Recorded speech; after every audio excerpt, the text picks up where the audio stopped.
Some words carry the weight of 1,000 secrets, and when they escape the lips of those we love, the soul instantly recognizes the vibration of a lie.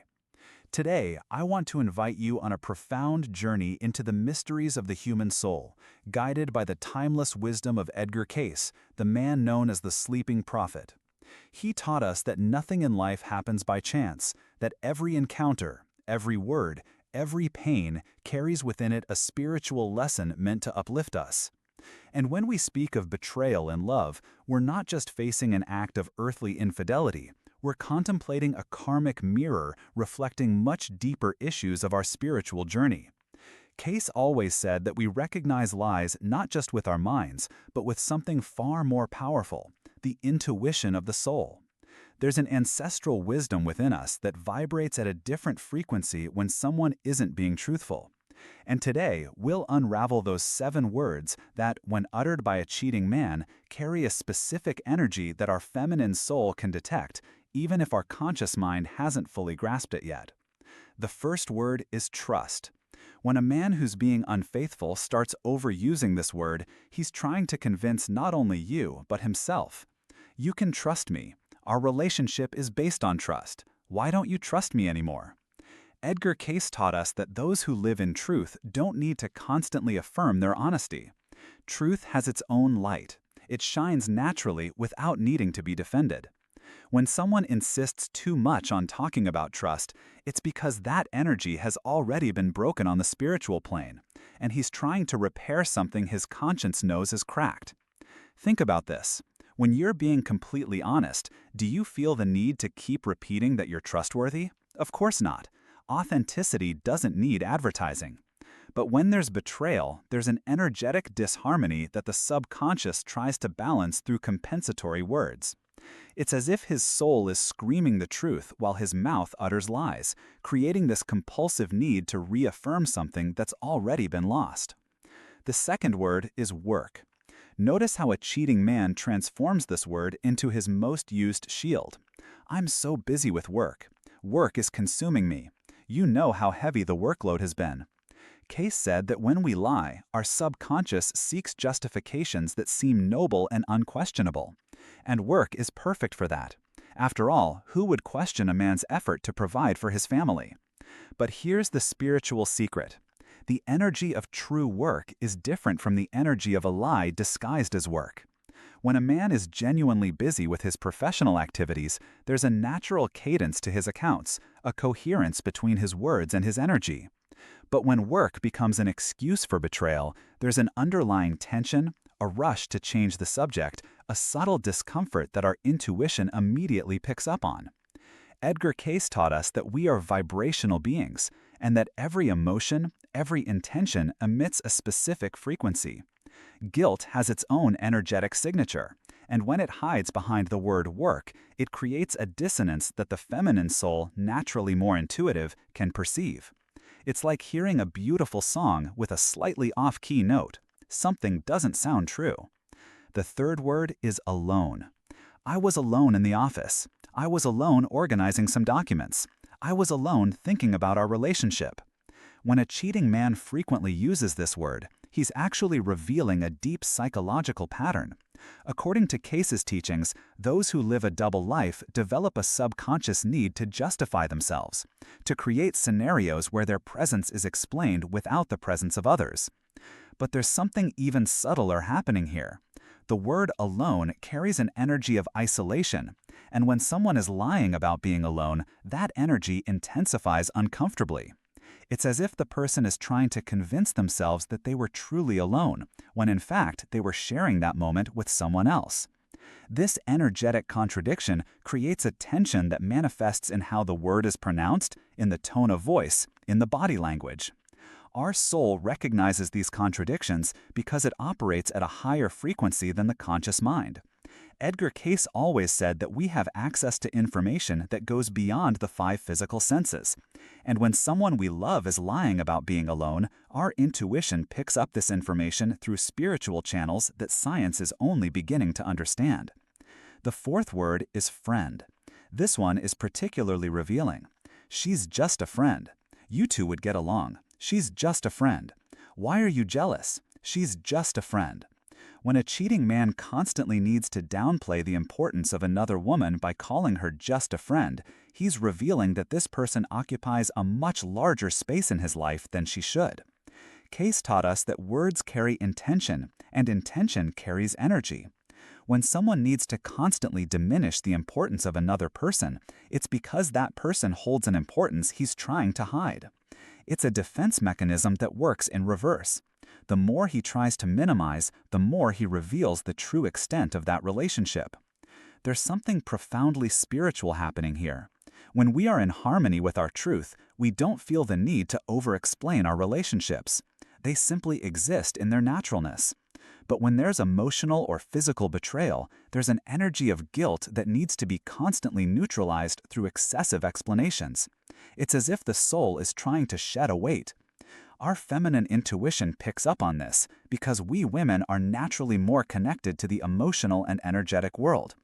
Edgar Cayce said women have a keener spiritual sensitivity, especially when it comes to human relationships. It's not just intuition, it's a real ability to read the energies circulating between people. The fifth word is normal. It's normal for me to hang out with friends. It's normal to need some time to myself. It's perfectly normal. When a man who's cheating constantly needs to normalize behaviors that weren't previously part of the relationship's routine, he's trying to rewrite reality through language. But there's a problem. The soul doesn't accept this reprogramming so easily. According to Cayce, our higher consciousness has a very precise emotional memory. It knows what it was like before and perceives the subtle shifts in behavior and energy. When someone tries to normalize the abnormal, it creates tension between the new narrative and the emotional memory we have of that relationship. It's like trying to convince someone that a song that was always played in C major was always played in C minor. Something doesn't quite add up. The need to normalize suspicious behaviors reveals a guilty conscience trying to absolve itself through rationalization. But the energy of the lie can't be completely masked by logic. It leaks through micro-expressions, changes in tone of voice, and small contradictions that our intuition automatically registers. This is where I want to pause our intimate conversation and invite you to do something important. If this reflection is touching your soul, if you're recognizing patterns or finding answers you've been looking for, please subscribe to this channel and hit the notification bell. It's not just a gesture of support, it's a commitment to your own spiritual growth. Every video we create is an opportunity for us to dive deeper together into the mysteries of the human soul, guided by timeless wisdom that transcends time. Your presence here isn't casual. It's an encounter your soul programmed for this specific moment in your journey. The sixth word is change. People change. I'm going through changes. I need changes in my life. When a man who's cheating constantly uses this word, he's actually trying to justify a transformation that has already happened, internally, the breaking of emotional or physical fidelity. Edgar Cayce taught us that true changes have an evolutionary quality. They bring us closer to who we really are. But changes used to justify cheating have a different energy. They distance us from our essential truth. There's a fundamental difference between spiritual growth and moral deterioration disguised as evolution. True growth brings peace, clarity, a feeling of alignment with higher purposes. But when change is used as an excuse for infidelity, there's an underlying agitation, a restlessness that the soul immediately recognizes. It's as if the person is trying to convince themselves that they're evolving when they're actually regressing spiritually.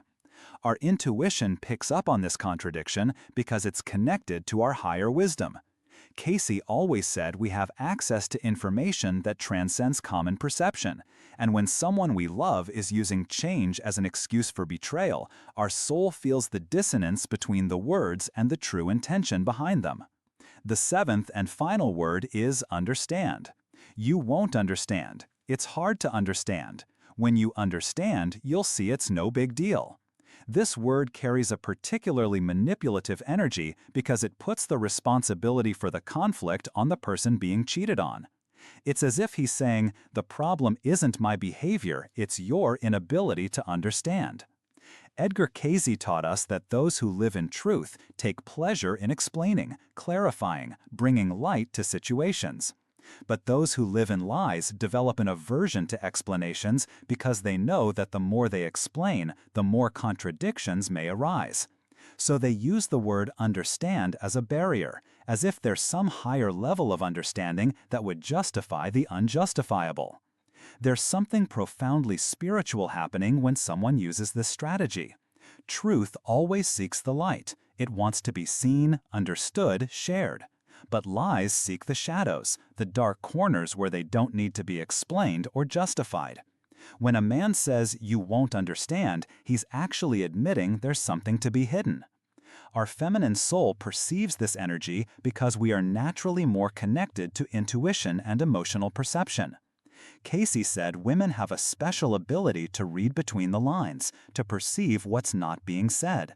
And when someone uses understand as a wall to avoid explanations, our intuition immediately recognizes that something is being hiding behind that wall. But now I need to share something even deeper with you about all this. Edgar Cayce taught us that there are no victims in the universe, only souls in the process of learning. When we go through the experience of betrayal, our first reaction is pain, anger, indignation, and these feelings are completely valid and necessary. But from a broader spiritual perspective, that betrayal may be serving a greater purpose in our evolutionary journey.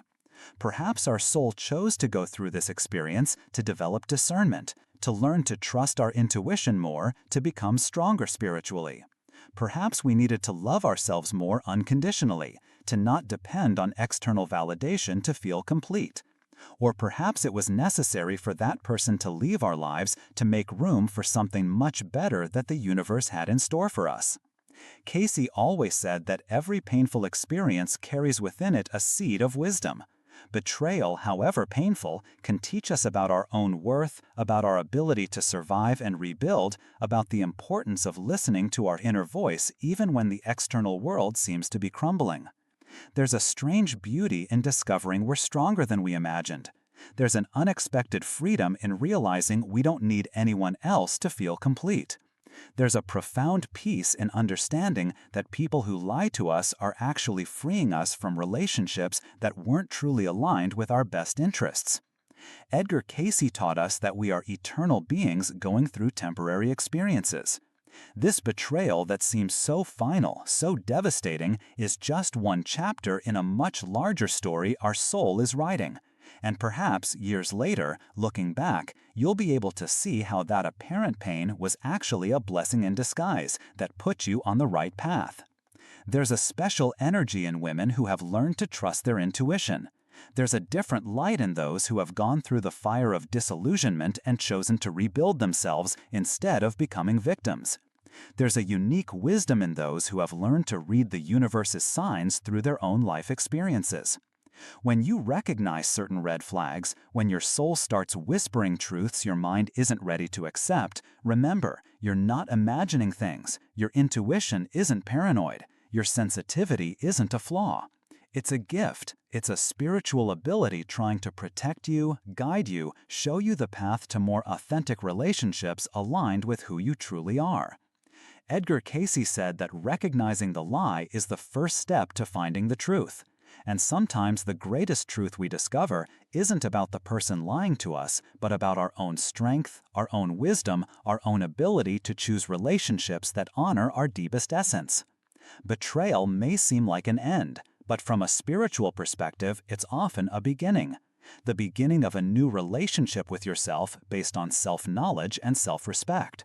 The beginning of a new way of relating to the world, more conscious, more selective, more aligned with your true values. Some women go through betrayal and become smaller, more bitter, more closed off to love. But others go through the same experience and become bigger, wiser, more capable of truly loving, starting with themselves. The difference lies in the choice we make in the face of pain, to become victims of our story or heroines of our own transformation. Cayce always said we are co-creators of our reality. Even in situations we don't choose, like being betrayed, we still have the power to choose how we respond. how we interpret that experience, what meaning we give to that pain. We can choose to see betrayal as proof that we're unlovable, or we can choose to see it as an opportunity to discover that our capacity to love doesn't depend on being reciprocated. We can choose to believe that all men are the same, or we can choose to believe that this experience has made us wiser in recognizing and attracting men who are truly aligned with our essence.